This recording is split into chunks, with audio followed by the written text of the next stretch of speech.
오늘 말씀 제목 한번 따라하겠습니다. 하나님의 은혜. 하나님께서 우리에게 하시는 말씀을 듣기 위해서는 우리에게 주어진 말씀을 이렇게 편안하게 가만히 이렇게 읽으면 성경이 우리에게 하시는 말씀을 우리가 가감 없이 들을 수가 있습니다. 딴 생각하고 자꾸 읽으면 우리를 잘못된 길로 성경이 이끌어 가는 것처럼 착각을 하게 됩니다만은, 우리가 그냥 편안하게 잘 읽으면 그냥 성경이 우리에게 하시는 말씀, 오늘 말씀에 12절 13절을 빼고 그리고 11절과 14절을 이렇게 연결하면 말씀이 아주 매끄럽게 잘 연결이 돼요. 왜냐하면 중간에 있는 거는 그냥 내용을 설명하는 거기 때문에, 모든 사람에게 구원을 주시는 하나님의 은혜가 나타나 그가 우리를 대신하여 자신을 주심은 모든 불법에서 우리를 속량하시고 우리를 깨끗하게 하사 선한 일을 열심히 하는 자기 백성이 되게 하려 하심이라. 오늘 말씀의 제목이 하나님의 은혜입니다. 모든 사람에게 구원을 주시는 하나님의 은혜. 우리가 이 말씀을 이렇게 읽으면서 하나님께서는 모든 사람을 다 구원하시나? 모든 사람을 다 구원하는 게 하나님의 뜻이죠. 한 사람도 낙오되는 사람이 없이 다 구원받는 게 하나님의 뜻이긴 합니다만은, 하나님께서 지옥이라고 하는 것을 만들어 놓으셨다고 하는 걸 보니까 다 천국 갈 것 같지는 않아요. 오늘 우리가 잘 믿고 잘 살아야 천국 가는 거지, 그냥 막 살아도 우리가 천국 가냐? 그런 내용은 성경이 없어요. 오늘 우리가 어떻게 사냐? 은혜로 살아야죠. 은혜로. 우리가 어떻게 살 것이냐? 은혜로 살아야 된다. 은혜로 살기 위해서는 내가 무슨 은혜를 받았나? 또 그 은혜가 내게 지금 장마비를 쏟은 같이 지금 부어지고 있나? 사람들은 은혜를 이렇게 받고 시작해서 율법으로 가는 사람들이 있고, 어떤 사람은 율법으로 시작해서 은혜로 오는 사람도 있고, 어떤 사람은 은혜로 시작해서 그냥 은혜로 마감하는 사람도 있는데, 우리가 은혜로 시작을 해야 되고요, 은혜로 마감을 해야 됩니다. 우리가 은혜로 살아야 돼요. 여기 모든 사람에게 구원을 주시는 하나님의 은혜라. 그 하나님의 은혜가 여기 14절에 보면 우리를 대신하여 자신을 주심은 모든 불법에서 우리를 속량하시고 우리를 깨끗하게 하사 선한 일을 열심히 하는 자기 백성이 되게 하려 하심이라. 착한 일을 우리가 해야 되는데 은혜 받고 은혜로 착한 일을 해야 된다, 그런 얘기입니다. 은혜 없이 착한 일을 할 수도 있는데 이러면 문제가 생기는 겁니다. 은혜 없이 착한 일을 하게 되면 반드시 자기의, 자기 공로, 자기 자랑, 이 세 가지를 주장하게 되어져 있습니다. 그러니까 내가 했다는 거죠, 내가. 근데 은혜 받고 은혜로 하는 사람은 세 가지가 빠져. 자기 자랑도 없고, 자기 의도 내세울 게 없고, 자기 공로도 내가 한 게 아무것도 없다. 그래서 오늘 우리는 어떻게 살아야 되냐? 은혜로 시작해서 은혜로 마감을 해야 된다. 예수님께서 우리를 깨끗하게 하시려고 우리를 대신하여, 나를 대신하여 십자가의 대속의 속량의 제물이 되셨는데, 그 은혜로 내가 이제 지금 사는 거죠. 그래서 나 된 것이 하나님의 은혜라. 오늘 말씀을 읽다 보면 12절과 13절에는 세 가지의 중심 단어가 나오는데 하나는 양육, 또 하나는 소망, 또 하나는 영광, 이렇게 세 가지의 단어가 나옵니다.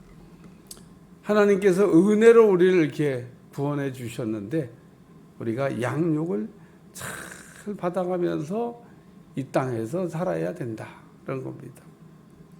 양육이라고 하는 이 말, 우리를 양육하시되 경건하지 않은 것과 이 세상 정욕을 다 버리고 신중함과 의로움과 경건함으로 이 세상에 살게. 그러니까 오늘 우리를 하나님의 은혜로 우리를 양육하시는데, 오늘 우리를 하나님의 은혜로 양육하시는 목적은 경건하지 않은 것과 이 세상의 정욕을 다 버리고 신중함과 의로움과 경건함으로 이 세상에 살게. 하나님 앞에 우리가 제물을 드릴 때 반드시 해야 되는 일이 있는데, 그게 이제 뿔 자르고 다리 자르고 내장 꺼내 갖고 씻는 겁니다. 이거 안 하면 제물이 안 돼요. 그러니까 하나님 앞에 드려지는 제물은 반드시 뿔 자르고 다리 자르고 내장 꺼내 갖고 씻어서 드린다. 그게 양육입니다. 양육. 오늘 우리가 하나님의 제물이 되겠다고 그러면서 뿔 자른다고 그러면 막 난리가 나요. 뿔 안 자른답니다. 뿔 안 자른 그 제물이 많아요. 다리 안 자른 제물도 많습니다. 뿔을 안 자르면 자꾸 여기저기 치받게 되고요. 다리 안 자르면 제멋대로 돌아다니게 되고요. 내장을 꺼내서 씻지 않으면 더럽게 돼요. 그러니까 여기 그 내용을 설명하고 있잖아요. 경건하지 않은 것과 이 세상의 정욕을 다 버리고 신중함과 의로움과 경건함으로 이 세상에 살게. 우리가 이 땅에서 하나님의 은혜를 받아가지고 은혜로 우리가 살기 위해서는 그 양육을 잘 받아야 되는데, 그 양육 받을 때 해야 되는 일이 뿔 자르고 다리 자르고 내장 꺼내 씻는 거다 하는 겁니다. 그래서 이 뿔을 잘라야 될 어떤 타이밍이 있는데 그거 놓치면 그냥 뿔 달고 다니는 거예요. 여기서 다니고. 다리도 잘라야 될 타이밍이 있는데 다리 안 자르면 막 그냥 내 마음대로 막 돌아다닌다. 내장 꺼내 씻어서 깨끗하게 되는데, 꺼내 씻어야 될 시간이 있는데 타이밍을 놓치면 안 됩니다. 두 번째는 13절에 소망을 기다리게, 영광을 기다리게, 이게 다 거기에 걸려요. 그러니까 복스러운 소망과 우리의 크신 하나님 구주 예수 그리스도의 영광이 나타나심을 기다리게 하셨다. 영광만 기다리기 아니라 소망도, 복스러운 소망도 기다리게 하신 겁니다. 오늘 우리는 소망 중에 살아야 되고 또 영광이 나타나심을 기다리며 살아야 되는데, 그 믿음, 소망, 사랑, 이 세 가지는 항상 있을 것인데 우리에게 믿음도 있어야 되고 소망도 있어야 되고 사랑도 있어야 되는데, 이 세 가지는 항상 있어야 된다는 겁니다. 항상. 가끔 우리가 사랑 얘기를 좀 세게 하다 보면 뭐 믿음, 소망은 없어도 될 것처럼 우리가 하는데, 우리가 믿음과 소망이 없이 이 땅에서는 살 수가 없습니다. 그래서 오늘 우리에게는 하나님께서 주신 소망이 있는데, 그 하나님이 우리에게 주신 소망이 뭐냐면 성경의 말씀을 통해서 우리에게 약속하시는 것, 그게 소망입니다. 오늘 우리는 하나님의 약속의 줄을 우리가 놓치게 되면 소망 가운데 산다 그러면서 절망하며 삽니다. 절망할 게 하나도 없는데, 오늘 성경에 그 많은 그 약속들, 특별히 우리 주님이 다시 오신다 라는 소망을 주셨죠. 예수님은 이 땅에 이렇게 계시다가 부활 승천하시면서 내가 다시 온다. 그리고 또 우리에게 천국의 소망도 주셨습니다. 우리는 땅에 이렇게 발을 딛고 살고 있지만 우리의 시민권은 하늘에 있다. 우리는 천국 시민이다. 우리 땅에 살고 있지만 어느 나라 법에 의해서 우리가 지배를 받고 사냐? 천국 법에 의해서 지배를 받고 산다. 그런 얘기입니다. 그래서 우리는 늘 천국에 대한 소망을 가지고, 그래서 천국은 죽은 다음에 가는 것이기도 하지만 우리가 잘 소망 중에 살면 이 땅에서도 천국을 맛보며, 이 땅에도 천국이 없는데 죽고 난 다음에 천국이 있을런지 모르겠어요. 이 땅에서 이미 하나님의 나라가 이루어져야 된다는 겁니다. 그리고 세 번째는 영광이 나타나심을 기다리게. 예수님께서 마르다 마리아 나사로 죽었을 때 찾아가셔서 너희가 믿으면 하나님의 영광을 보리라.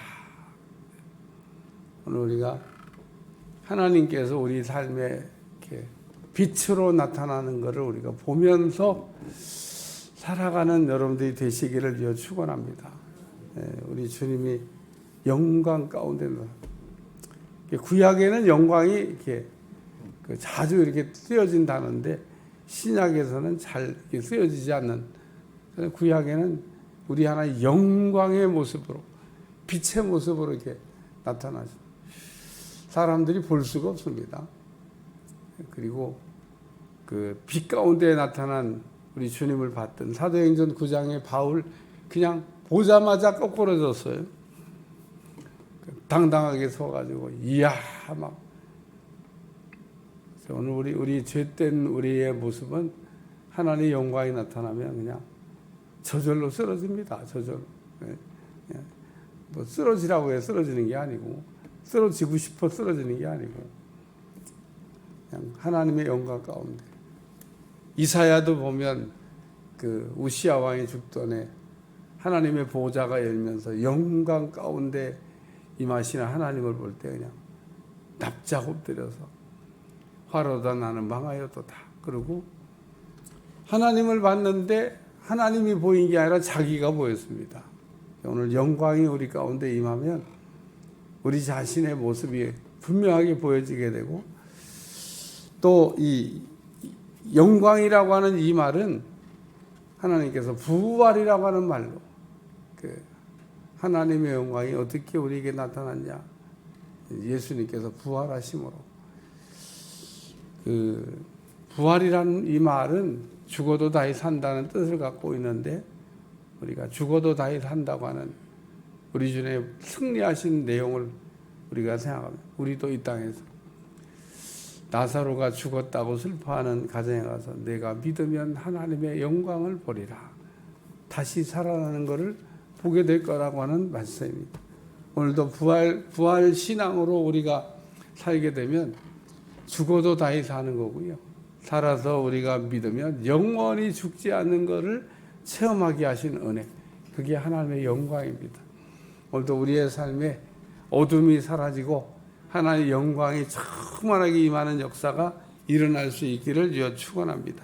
그래서 하나님의 은혜가 있는 곳에는 양육하심이 있고 복스러운 소망이 있고 하나님의 영광이 있다.